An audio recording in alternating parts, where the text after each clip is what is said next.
All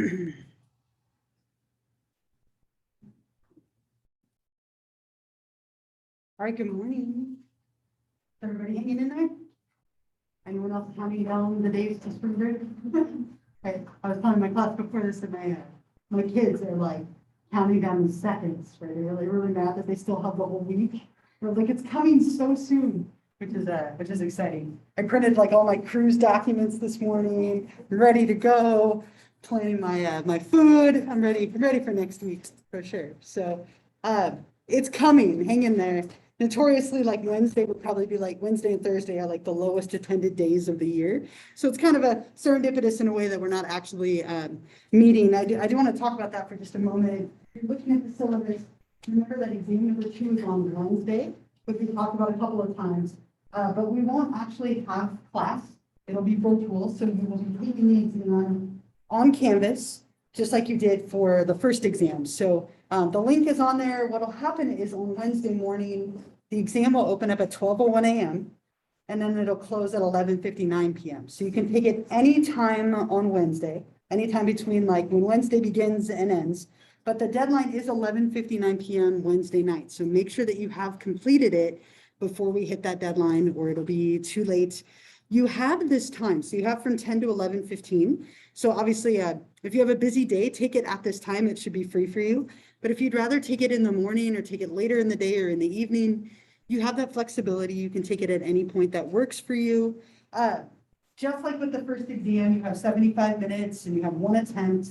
It's the same style and format. Everything is the same.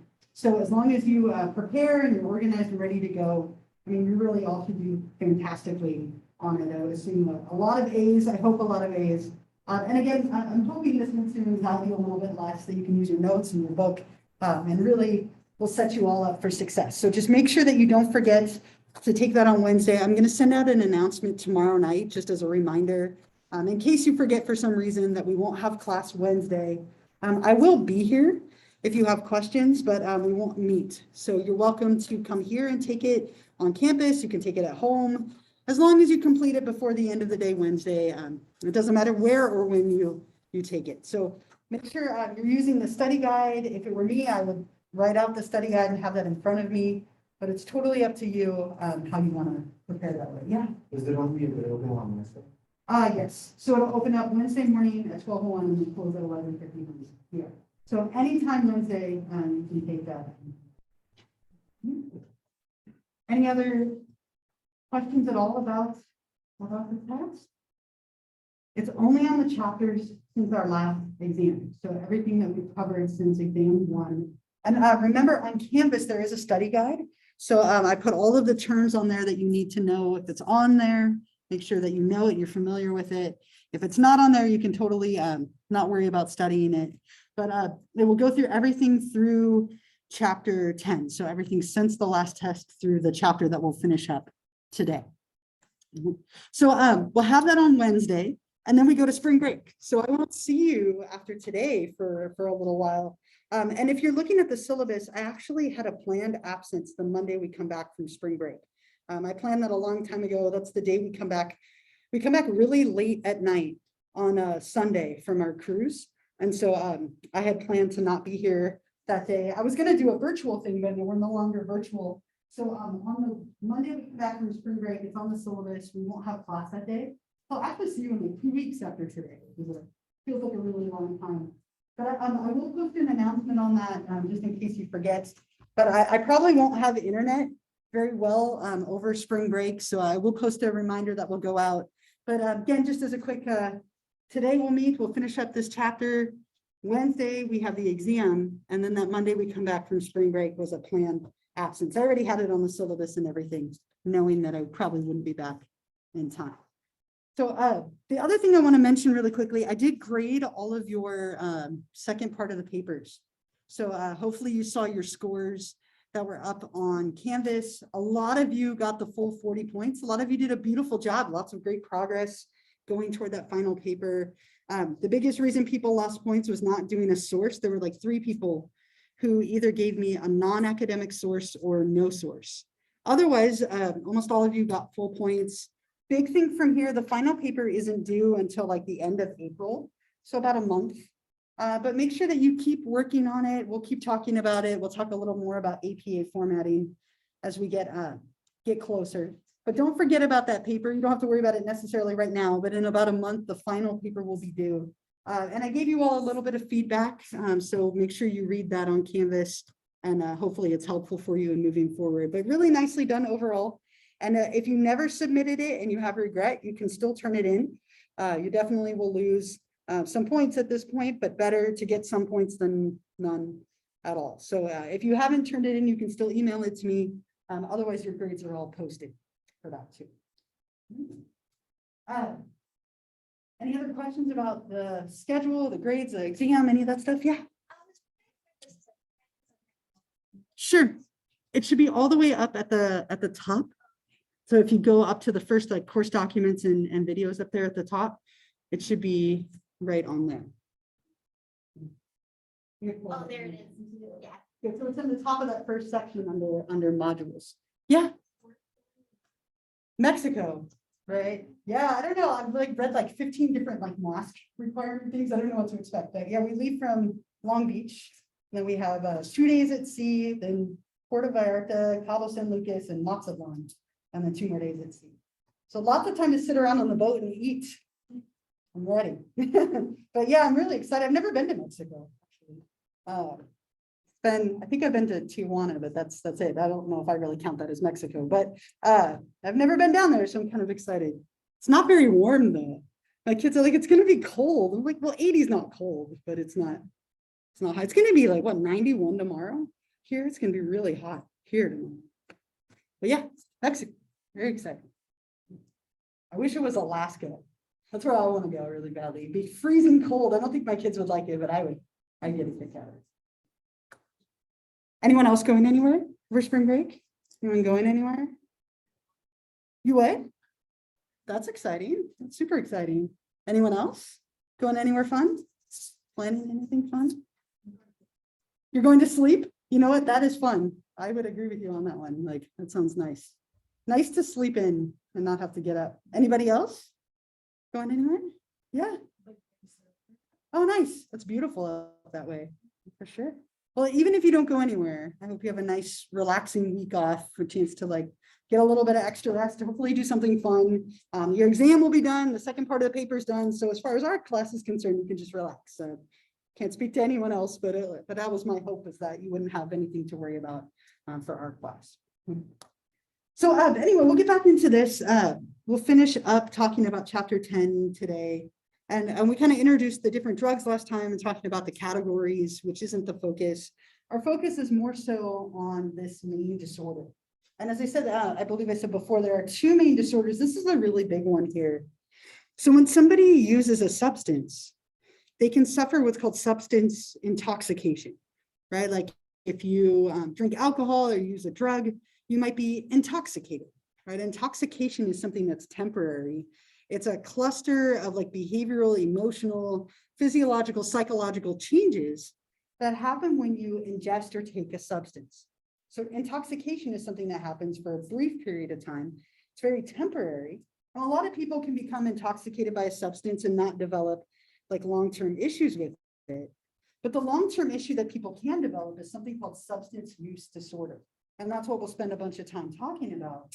Substance use disorder is that problematic pattern of drug use that has a lot to do with like craving the drug, being addicted to it, needing more of it, getting into trouble because of a substance. In the old DSM, the DSM-4, the one before the one that we're in right now, there used to be 2 different drug-related disorders. You could have substance abuse or substance dependence. If you were abusing a drug, it was causing you problems in your life. If you were dependent on it, you were craving it and addicted to it. Now, the problem is that a lot of people had both, right? Like they had both disorders. So in the DSM-5, they combine them together to just have one, substance use disorder. And what we do is we specify the substance. So you would say alcohol use disorder, or marijuana use disorder, heroin use disorder, whatever the substance or substances are, that's what we would call it. So you wouldn't say substance use, it'd be like heroin use disorder or alcohol use disorder or whatnot. And so they combine them together. It's a much more efficient way of looking at it. But in the past, there were two separate ones. Now, we'll talk about all the different criteria. There are a bunch, but I found a little video that kind of introduces this nicely. So we'll play that for you, and then we can talk about it afterward.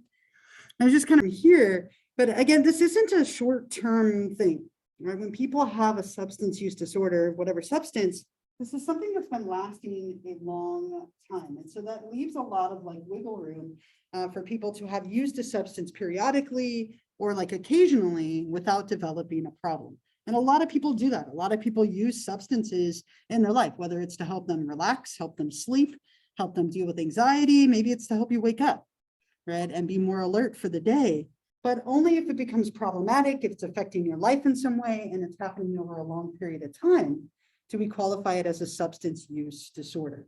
So in order to be diagnosed with this, you have to have two or more of the symptoms, and we'll list a bunch of them out. Two or more symptoms occurring over at least 12 months. So again, a longer period of time. So some of these are a little bit long, so I'll try and shorten them down.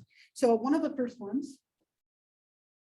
first symptoms that people can have is you take larger amounts over time than you intended. We'll say increased amounts over time, more than intended. And so people over time start taking more and more of the substance, and it might be more than they intended to take. So they started out maybe taking, having one drink, and then it becomes 2 or 3 or 4 over time. And that relates often to tolerance, which we'll talk about in a little bit. But that's one symptom that we see quite frequently, that people start taking more and more of it. They have a desire to cut down.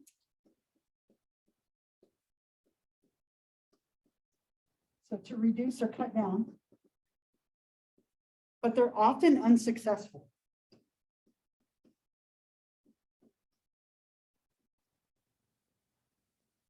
So people want to reduce, they want to cut down, they want to cut back, they want to stop taking so much of the drug, but they're often unsuccessful trying to do so. So they have a desire to do it, but when they try, they tend to be unsuccessful in their effort to reduce the amount of the substance that they're taking. There's an incredible amount of time spent related to the substance.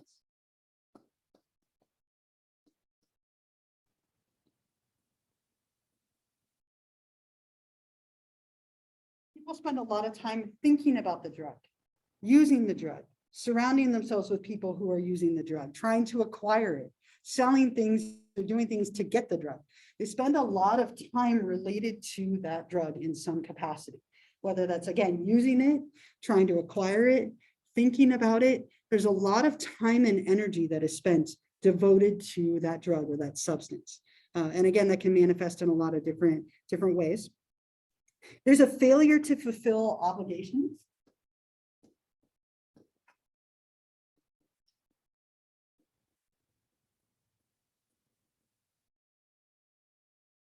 It starts affecting your life in some way. This is these D's of abnormality that we talked about forever ago, right? It makes it difficult for you to carry on with your normal life and obligations. Maybe you're constantly missing class because you're too hungover that you couldn't wake up and get to school, right? Or your use of your drug made you late to work, right? And you get yourself into trouble at work, or you're not able to just do the things that are expected of you because of your use of the substance. It's interfering with your life and your ability to kind of carry on. It tends to cause a lot of issues, and you continue to use it anyway. So we could say continued use despite problems. And I'm abbreviating to kind of keep it simple here, but even though it's causing you problems in your life, you continue to use it anyway. Even though maybe you have put yourself in dangerous situations, or you got fired from your job, or you failed a test because you forgot about it because you were too hungover, right? You continue to use it anyway, right? It's like you forgive it and you can't stop using it despite all that. It puts you into situations that are physically hazardous. So we could say like dangerous or hazardous situation.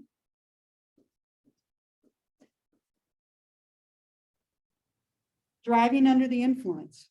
right? So you're driving drunk, right? There's something that could be incredibly dangerous for you, right? So you're putting yourself in situations that are either like legally dangerous or like hazardous situations, things that could get you into a lot of trouble. Couple other things we could say, you reduce important activities because of it.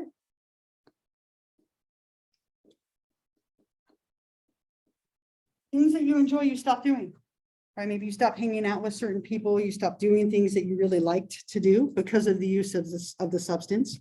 Maybe it's because the people you normally hang out with don't use it, or because you're so wrapped up in the time spent related to the drug, but it stops you from doing the things that you enjoy in some capacity. The other things that we could add, I'm gonna put them up here, tolerance and withdrawal, which I have up here on the slide.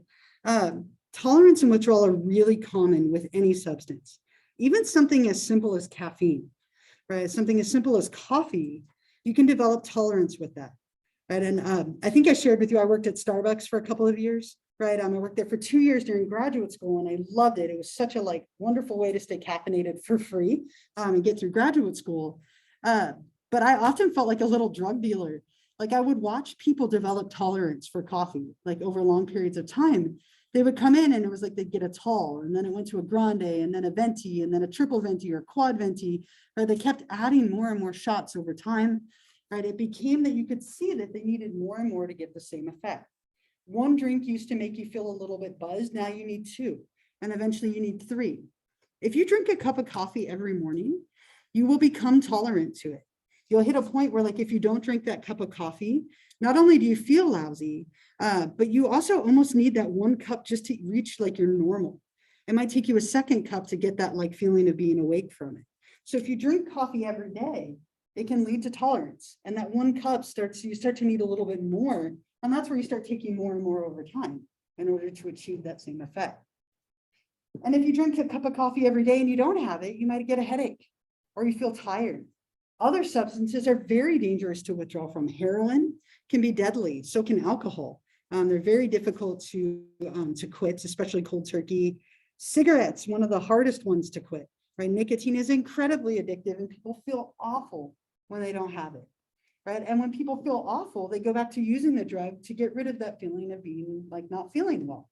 And so it tends to reinforce itself and leads to problems with the substance. The last one that we could add is craving. You crave the drug, you think about it, you want it, right? It's on your mind, right? You're constantly thinking about and wanting that substance.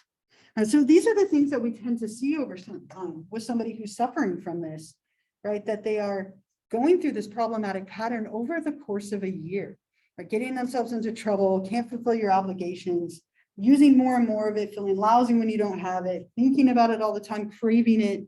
And this exists on a spectrum, of course. Right? Some people have substance use disorder and they can still kind of avoid some of the dangerous situations, or they're still fulfilling their obligations, but they still have, a couple of these elements. And for other people, it gets them into an incredible amount of trouble. And they might end up in jail or losing relationships or jobs because of the problems that they have. So it's definitely a spectrum of how severe it can be. Yeah. And detoxes from drugs. Yeah, for sure. They can be difficult, but they're often a key part of treatment, right, which we'll get to. Alcohol or nicotine or caffeine, nothing affects considered a hard drug. How long do you need to detox it? It depends how much of it you've been using and for how long, right? And so something like caffeine, for example, in a matter of days, you can often kind of ease yourself off of it. If let's say you drink 1 cup of coffee a day, if you skip a couple of days, you might not feel great, but you can kind of get it out of your system. But if you're drinking heavily, alcohol heavily, my uncle, he drinks a case of Coors Light every day, an entire case of 12, 18 of them. I'm not sure, depending on the day. Somebody who drinks that much, they have to ease off of it slowly, or it could actually be fatal because your body is so used to having that as the normal that without it, you could crash pretty badly. So it's not a super easy answer. It kind of depends on how much and what the substance is, but something milder like caffeine could just take a matter of days. to kind of ease off, or maybe you like every other day, you have a cup of coffee and then you kind of, or like half a cup of coffee, and you kind of scale it back. So it depends, but usually in a matter of days or maybe like a week or two, you can get a drug completely out of your system, especially if you're not using it too heavily. Other thoughts or questions or comments or anything? I heard from my aunt yesterday. It's really sad. My cousin is going to go to jail for selling drugs. Right, really sad. Like, you know, it was years ago. He has a son now and a daughter, but years ago he got caught selling. You know, so obviously puts him in dangerous and hazardous situations. He's going to end up in jail for a matter of years over it. Really sadly, you know, people get themselves into a lot of trouble over substances that are more, you know, more severe. And it doesn't even always have to be a severe substance. It really just depends on the person and the drug that they're using. There's one other disorder that can happen here, and I don't have it up on the slide. Let me write it over here. It's called substance induced. I don't know why I wrote it out of English. Sorry. Substance induced disorder. Like a disorienting recruiting. I'm not sure why the word is. Substance induced.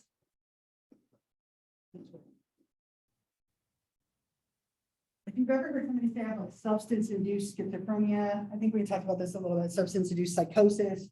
That could be another way this can present itself. If someone has anxiety because they've used so much of a substance, we would say that they have substance-induced anxiety, or they have depression, right? We had substance-induced depression, substance-induced schizophrenia. And so in these cases, we have to figure out which came first, the substance use or the depression, the substance use or the anxiety. And that's going to help us figure out how we're going to treat it. Yeah.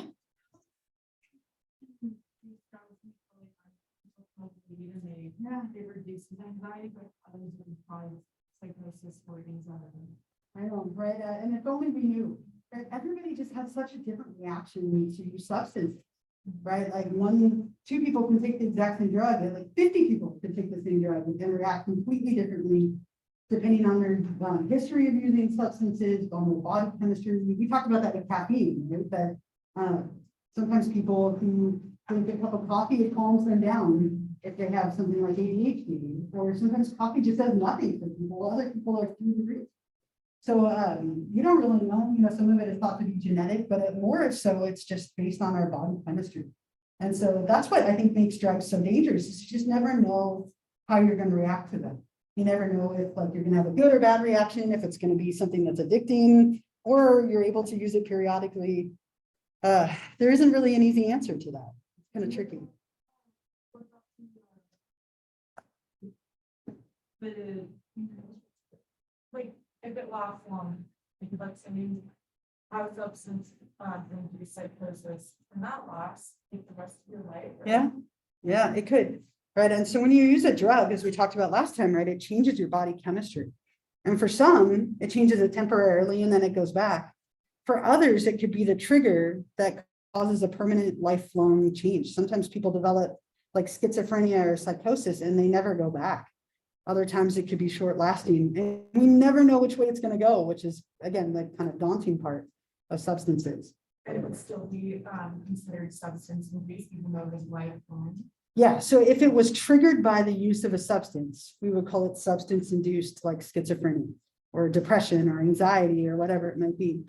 If it came before, right? So sometimes people, like say someone has depression, they might use the substance to deal with the depression, right? Or the depression could be caused by the use of a substance. So it starts to get a little tricky. It's kind of like the chicken or the egg, like which came first. You have to figure that out. But yeah, it can be permanent. And for some, it's short lasting. For others, it's a lifelong change. Any other thoughts or questions or comments or anything? It gets even more dangerous when you combine substances. Right? If you've ever heard the term synergy, synergy refers to like two things working together to be better than they would be on their own. Sometimes we talk about that with group work, right? Like when people work together, they can achieve more than they ever could on their own.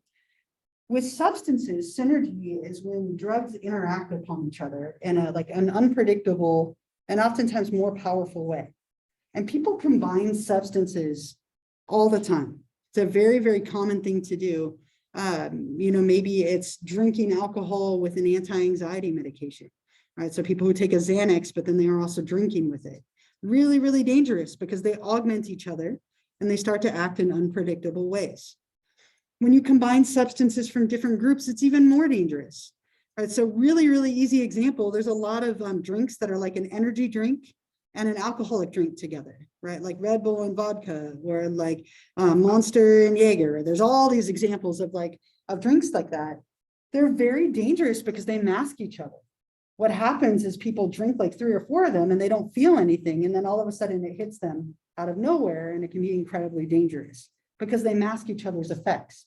People who do that tend to have heart issues. Heart attacks aren't uncommon. So it gets really dangerous when you combine substances. You have to be very careful when you combine more than one drug together. And this could even be prescription medications. A lot of people have had negative reactions to combining multiple prescription drugs, or it could obviously be more recreational ones as well.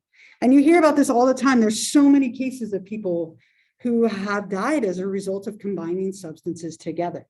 Right? Maybe it was purposeful or maybe it was unintentional, but there's a lot of very famous people who have died as a result of this. And this is just a few. I found this little video and it's only like a minute, but it tells you some of the most prominent people and the substances that ultimately took their life. Here, I'll play it for you. It's only about a minute long, but I think action is go home and watch the Thriller video, right? But there's a lot of like very famous people who have met their end because of this, like sadly, and sometimes it's prescription medications that combine together unpredictably. And oftentimes when you combine alcohol with prescription medications, it can be deadly.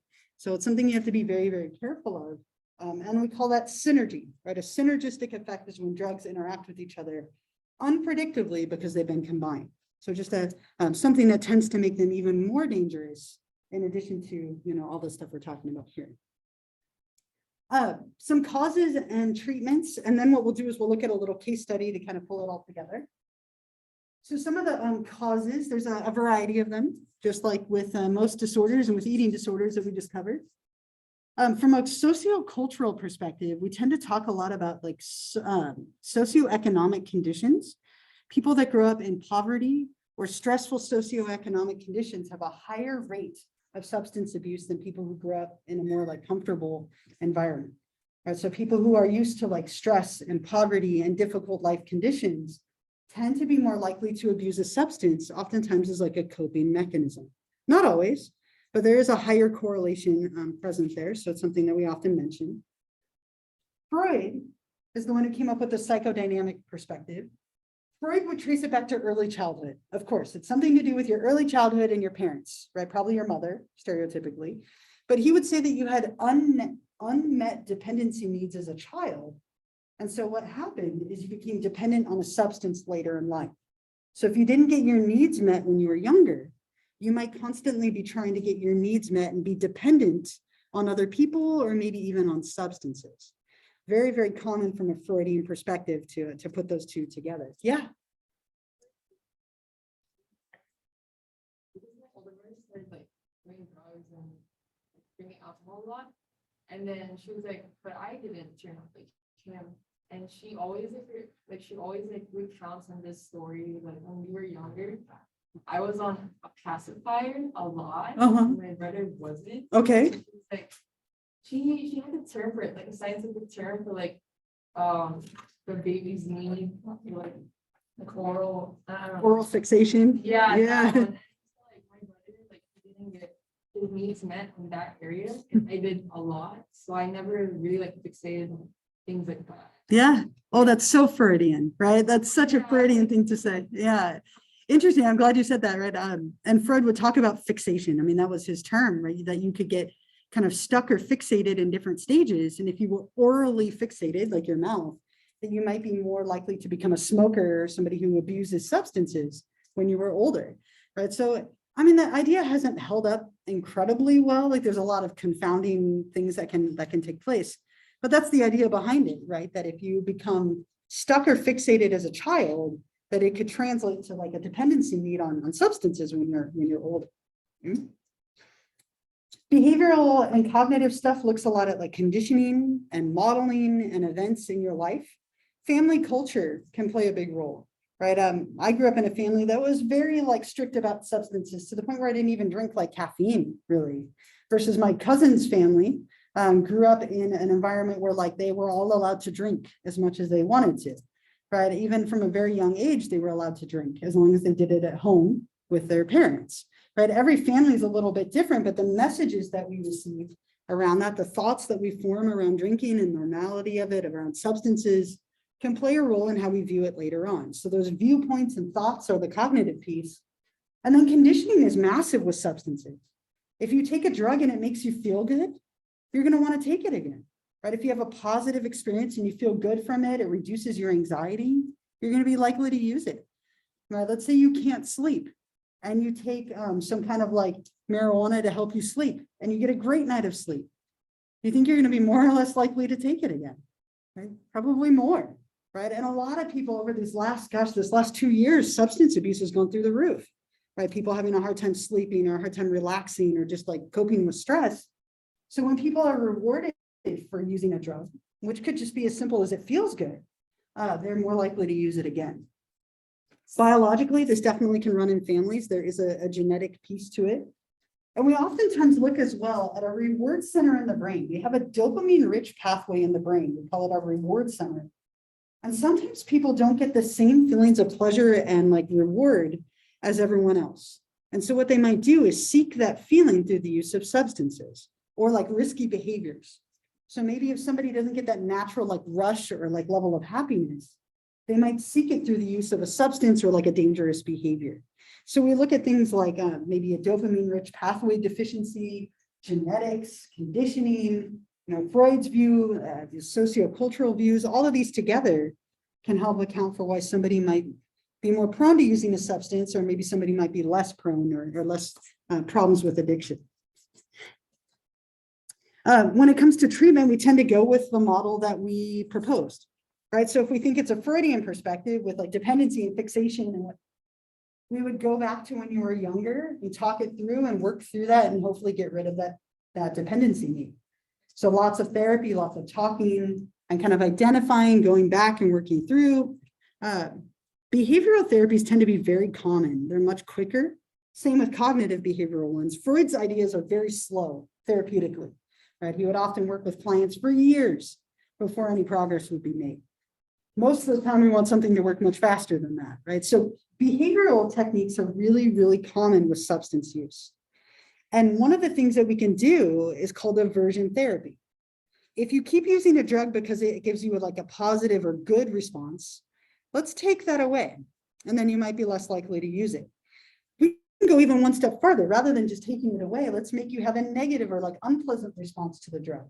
And then you won't want to use it, right? If you drink a lot and it makes you throw up, eventually you'll associate the throwing up with the drinking, and you might be less likely to do it. And there are drugs that you can take that will make you vomit when you ingest a different drug. Now, the easy solution is if you want to drink, you just don't take that drug, right? And people will do that. But if you compare the drug with something unpleasant, you start to decondition it a little bit. It loses its reward, and people are then less likely to use it. Yeah. I remember my sister used to do a lot of like mushrooms. And one time I convinced her that she was a worm while she was tripping on mushrooms. And she never I'm not did. And sorry, I finished you. Mr. She's a worm, And after that, she never did. so that was a negative experience for her. Right. I don't know why that reminded me of my daughter, and she was pretending she was a worm yesterday. But yeah, okay, so for her, that was a negative experience, right? Maybe it was scary or just not pleasant, and that might be enough to get somebody to stop. If people have a bad trip on a drug, whatever drug that might be, that could be enough to stop them from using it. It could scare them out of it if it's unpleasant. But yeah, that's kind of an idea of this, right? In a way, that drug became paired with something unpleasant, being a worm, and so not wanting to use it anymore. And you can do this, through a medication, or it could just be that you take away the positive element to it, right? And if you can do that, sometimes the drug loses some of its appeal. From a cognitive behavioral standpoint, we look at thoughts and behaviors, really, really common with substance abuse. Asking clients to keep a journal. I'm going to have you keep track of every time you use a substance. And I'm going to look for patterns, right? Let's say you're addicted to smoking cigarettes. What time of day do you tend to smoke? Write that down, right? How did you feel just before? How did you feel just after? Who were you around when you were smoking? And then we look for trends. Are there certain people that tend to trigger that behavior? Is it certain times of day, certain events, right? What are the like precursors and how do you feel after? If we can identify all of that, then we can work on changing it, right? So this is very, very common with substance abuse. Let's identify all of the like behaviors related to it and see if we can identify and then change them. Because oftentimes substances, it might be a group of people. It might be a time of day, right? It could be a stressor. It could be all sorts of different things. So as soon as we can identify it, that's going to help us with changing. Very common that you have to detox, or you asked about detoxing. If you have a drug in your system, we have to get it out of your system. Now you can do this very gradually, or you can do it like cold turkey. It depends on the drug and how much you've been using for which one is smarter. Sometimes it needs to be medically like supervised. If you've been using a drug a long time and a lot of it, you might need medically like assisted detoxing in order to be safe, right? And sometimes we even use like other drugs to help people detox. If someone is addicted to heroin, for example, which can be very difficult to quit, we might give them a lesser drug called methadone and ease them off the heroin with methadone.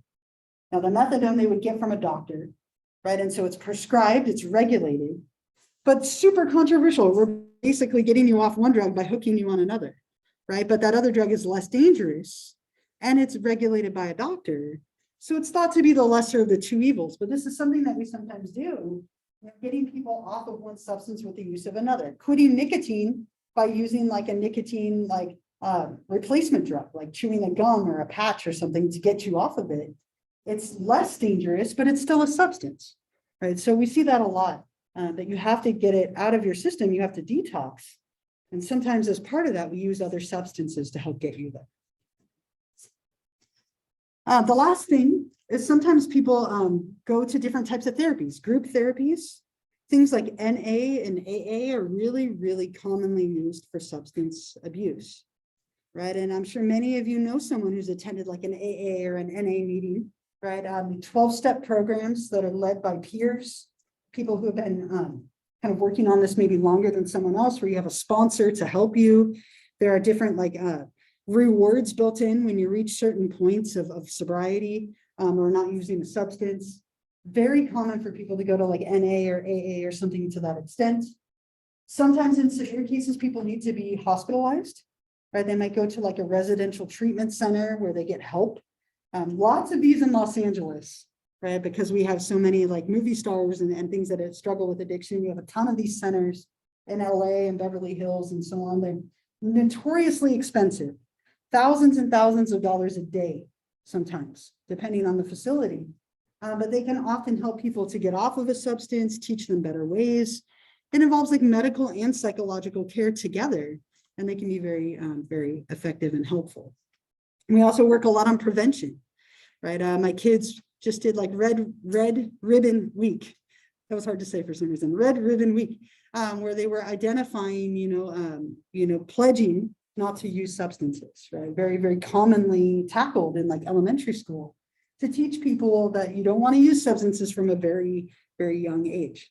My kids came home from that. They're like, did you know that coffee is a drug? I was like, don't judge me. You're really hiding it. Like, this is only water. But like, my kids came home and started lecturing me about not drinking coffee because it was a drug and they learned that drugs are bad. I'm like, yes, it's a drug, but it's not the worst of drugs. And I felt like I was trying to like rationalize my way out of it to like 7-year-old. I was like, I only drink coffee like once a day. Stop judging me, you know? It was funny. They came home with this like attitude, like drugs are bad. Don't use them. You're using them now. You're bad. I'm like, look, it's so like absolute. Let's talk about the gray area.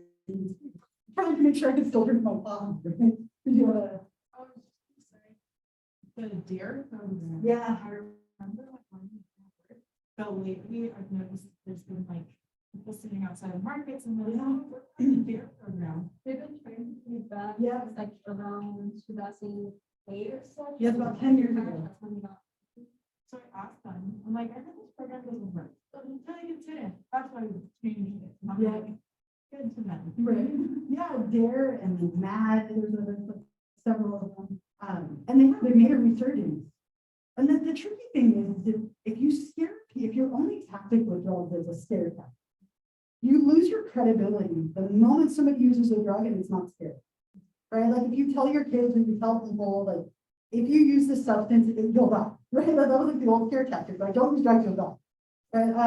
And it'll ruin your life. Somebody uses a drug and it's pleasant and nothing bad happens, you've lost all credibility. Well, now they don't believe you because it wasn't what you were told.